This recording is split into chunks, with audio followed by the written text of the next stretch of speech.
नमस्कार मैत्रिणींनो, तर आज आपण बनवत आहोत बकऱ्याच्या पायाचं कालवण. आता आमची तर कालवण म्हणतात, त्याच्यामुळे मी तुम्हाला कालवणच म्हणायला लागले. तर ठीक आहे, चला आपण बनवायला सुरुवात करूया. ओके. हे अशा प्रकारे भाजून घ्यायचं आहे, मग धुवायचं आहे, कारण ह्याला जी केस असतात ना लागलेली ती जळून जाते.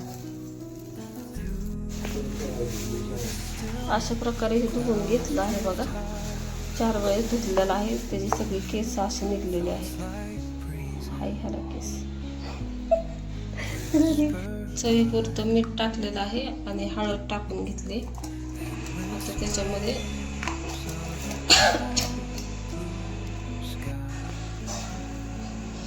हे अद्रक, लसूण, कोथिंबीर आणि थोडंसं खोबरं हे वाटून घेतलेलं आहे. ही पेस्ट थोडी ह्यात मिक्स करून घेऊ.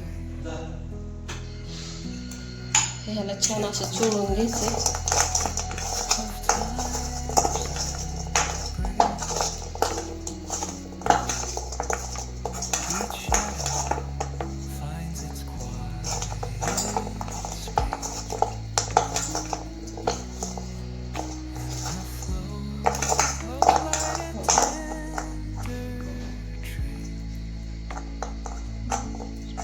हे असं चोळून घ्यायचं आहे.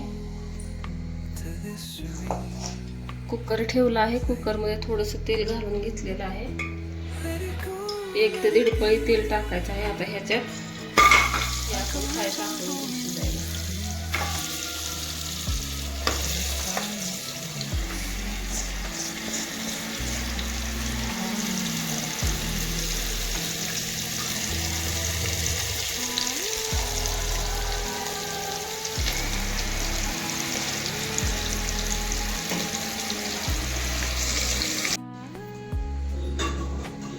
गरम पाणी करून याच्यामध्ये घालून घेतले बघा. अर्धा तांब्या पाणी घातलेलं आहे. आता ह्याला आपण झाकण लावून घेऊया आणि 3 ते 4 शिट्ट्या होईपर्यंत वाट बघूया. मग शिजले की फोडणी देऊ. हे थोडं मगाशी वाटण ठेवलं होतं, अद्रक, लसूण, कोथिंबीरची पेस्ट, ते कढईत घालून घेतलं आहे. परत कांदा चांगला परतलेला आहे त्याच्यावरती.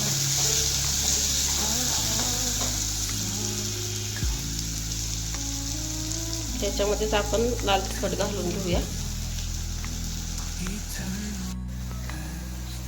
लाल तिखट घेतलंय टाकून. आता थोडीशी हळद टाकू कलरसाठी आपल्याला. हे चांगलं परतून घेऊया.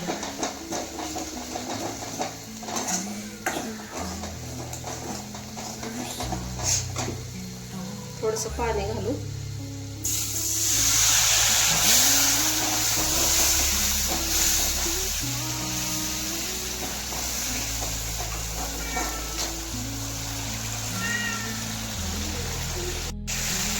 हे असं चांगलं परतलेलं आहे.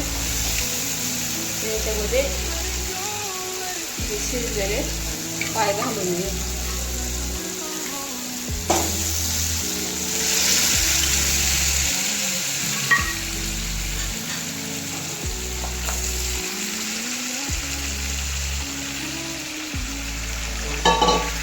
हे चांगलं परतू याच्यामध्ये.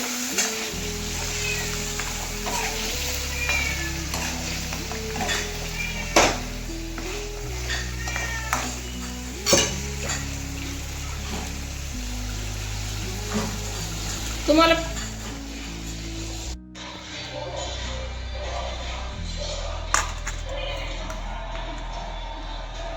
हे बघा असं झालेलं आहे. आता हे बकऱ्याचे पाय आहेत, चांगले स्वच्छ धुवून त्याला मस्त केलेलं आहे. आता जेवायला घेऊया आपण.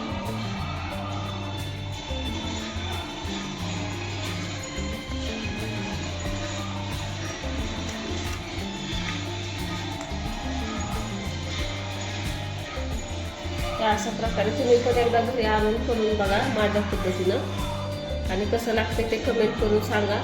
लाईक पण करा आणि सबस्क्राईब करा. लाईक पण करा, सबस्क्राईब पण करा. धन्यवाद.